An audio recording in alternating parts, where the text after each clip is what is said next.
Now we are going to discuss our new topic, which is the DNA. DNA full form deoxyribose nucleic acid.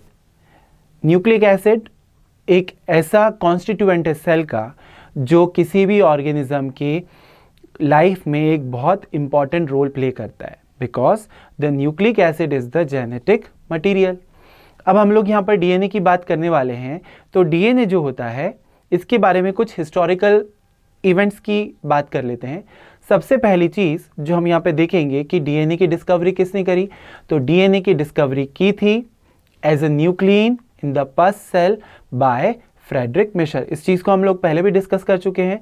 फिर DNA का chemical nature, that is it is a nucleic acid, इस चीज़ के बारे में किसने बताया था, तो Altmann discovered that the nuclein is the nucleic acid and he named nuclein as nucleic acid.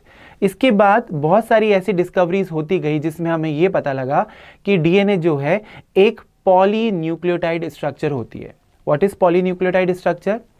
एक ऐसी स्ट्रक्चर जिसमें बहुत सारे न्यूक्लियोटाइड एक चेन के फॉर्म में प्रेजेंट होते हैं. Therefore it is called as polynucleotide. What are nucleotides? तो nucleotides are the monomeric units which forms the DNA. बात करते हैं कि जो डीएनए है वो सेल में कहाँ पाया जाता है.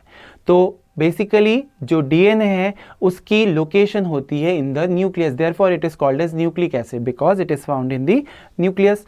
तो न्यूक्लियस में पाए जाने के कारण उसे हम लोग न्यूक्लिक एसिड बोल रहे हैं.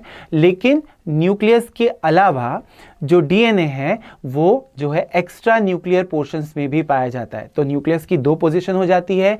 पहली होगी nuclear DNA which is found in the nucleus and the other one is the extra nuclear DNA जिसे हम लोग सेल्यूलर डीएनए भी बोलते हैं या ऑर्गेनेलर डीएनए भी बोलते हैं. जनरली ये कहाँ पाया जाता है? जो ऑर्गेनेलर डीएनए है, एक्स्ट्रा न्यूक्लियर डीएनए है, ये सेल के अंदर माइटोकॉन्ड्रिया में और क्लोरोप्लास्ट के अंदर प्रेजेंट हो सकता है. अब हम लोग देखते हैं what is the composition of DNA. तो DNA is composed of nucleotides. और अगर हम लोग न्यूक्लियोटाइड की कंपोजिशन देखें तो हमारे पास इसमें तीन चीज़ें आती हैं, तीन कंपोनेंट से.